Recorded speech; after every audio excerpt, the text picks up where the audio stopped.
नमस्कार दोस्तों, स्वागत है आप सभी का हमारे चैनल में। और आज के इस वीडियो में हम चर्चा करेंगे विदेशी मुद्रा भंडार में जो पहली बार वृद्धि हुई है 500 बिलियन डॉलर के आंकड़े को जो पार कर गया है।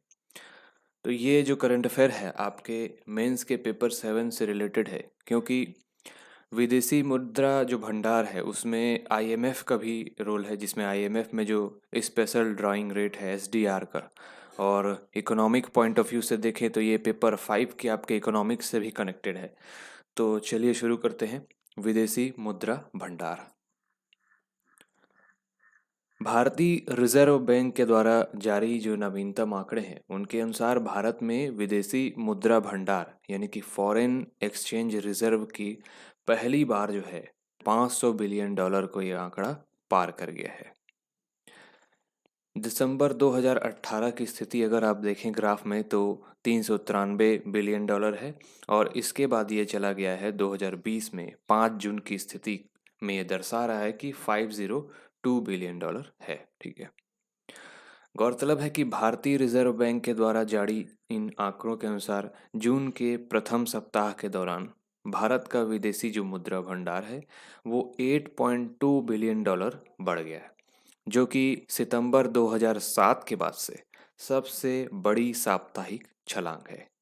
विदेशी मुद्रा परिसंपत्ति यानी कि फॉरेन करेंसी एसेट्स जो विदेशी मुद्रा भंडार का प्रमुख घटक है, उसमें जो है 8.42 बिलियन डॉलर की बढ़ोतरी के कारण अब ये 463.63 हो गया है। तो विदेशी मुद्रा भंडार में सबसे महत्वपूर्ण घटक है ये फॉरेन करेंसी एसेट, जो 463.63 बिलियन डॉलर हो गया है। विशेष आहरण अधिकार यानी कि स्पेशल ड्राइंग राइट्स क्या है, तो ये बढ़कर अभी हो गया है 1.44 बिलियन डॉलर, यानी कि इसमें जो बढ़ोतरी हुई है वो हुई है 10 मिलियन डॉलर की इसमें बढ़ोतरी हुई है। ठीक है। विदेशी मुद्रा भंडार में वृद्धि जो है मुख्य रूप से विदेशी मुद्रा परिसंपत्ति यानी कि फॉरेन करेंसी एसेट्स के में वृद्धि के द्वारा हुई है। ठीक है। अब हम जानते हैं कि जो फॉरेन एक्सचेंज रिजर्व है, विदेशी मुद्रा भंडार है, उसमें जो क्या क्या होता है, क्या क्या घटक है इसके। ठीक है।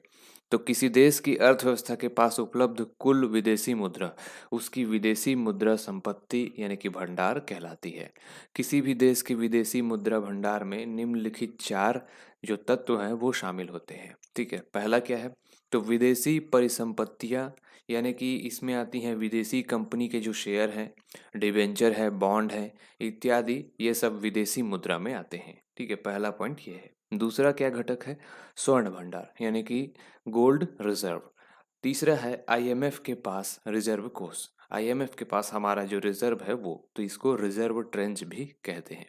इसके बाद आखिरी आता है विशेष आहरण अधिकार यानी कि स्पेशल ड्राइंग राइट्स, एसडीआर भी कहते हैं इसको। ठीक है। तो अब जान लेते हैं स्पेशल ड्राइंग राइट्स क्या है, ये महत्वपूर्ण है। विशेष आहरण अधिकार अंतर्राष्ट्रीय मुद्रा कोष यानी कि इंटरनेशनल मॉनेटरी फंड का एक मुद्रा है। आईएमएफ ने इसको 1969 में अपनाने का निर्णय लिया था और वर्ष 1970 से मुद्रा के रूप में इसको अपनाया। व्यवहार में एसडीआर के कोई सिक्का या नोट चलन में नहीं होता है। आईएमएफ इसको केवल अपने हिसाब किताब के बही खाते में रखता है, इसलिए इसे लेखा मुद्रा या पेपर मुद्रा या फिर कृत्रिम मुद्रा भी कहते हैं। यहाँ पर नोट करने वाली बात यही है कि इसका कोई करेंसी नहीं होता है। ठीक है। ये केवल जो है हिसाब किताब में, ये खाते बही में ये नोट रहता है। एसडीआर का जो मूल्य है बास्केट ऑफ करेंसी में शामिल मुद्राओं के औसत भार के आधार पर किया जाता है। बास्केट का मतलब एक कंटेंट है, उसमें जो है जो लिमिटेड जो चीज़ें होंगी उनके आधार पर ही ये होगा। वर्तमान में बास्केट ऑफ करेंसी में 5 मुद्राएं हैं और इन 5 मुद्राओं में निम्नलिखित हैं। अमेरिकी डॉलर है, इसमें जापानी येन है, यूरो है, ब्रिटिश पाउंड स्टर्लिंग है और चीनी रेनमिन है। ठीक है। तो ये 5 जो मुद्राएं हैं वो आपको याद रहनी चाहिए। और ये इन्हीं का औसत यानी कि बास्केट ऑफ करेंसी में जो मुद्रा है उनके औसत भार। अब इसमें जो डॉलर है उसका भार ज़्यादा है, जापानी येन का मान लीजिए कम है, फिर यूरो का ज़्यादा है थोड़ा सा, उसके बाद ब्रिटिश पाउंड। इस प्रकार से मैं एग्जाम्पल के तौर पर बोल रहा हूँ। तो इन पांचों का एवरेज निकाल करके इसका एसडीआर का जो मूल्य है वो तय किया जाता है। ठीक है। तो ये था हमारा करंट अफेयर। अब इससे रिलेटेड जो आपके लिए प्रश्न बन सकता है वो है, भारत का विदेशी मुद्रा भंडार पहली बार 500 बिलियन डॉलर तक पहुंच गया, ठीक है, इसके क्या कारण है? एवं यह भी बताइए कि एसडीआर क्या होता है। तो मिलते हैं नेक्स्ट वीडियो में। यदि वीडियो अच्छा लगे तो लाइक और शेयर करें। अगर आप चैनल पर नए हैं तो चैनल को सब्सक्राइब करें।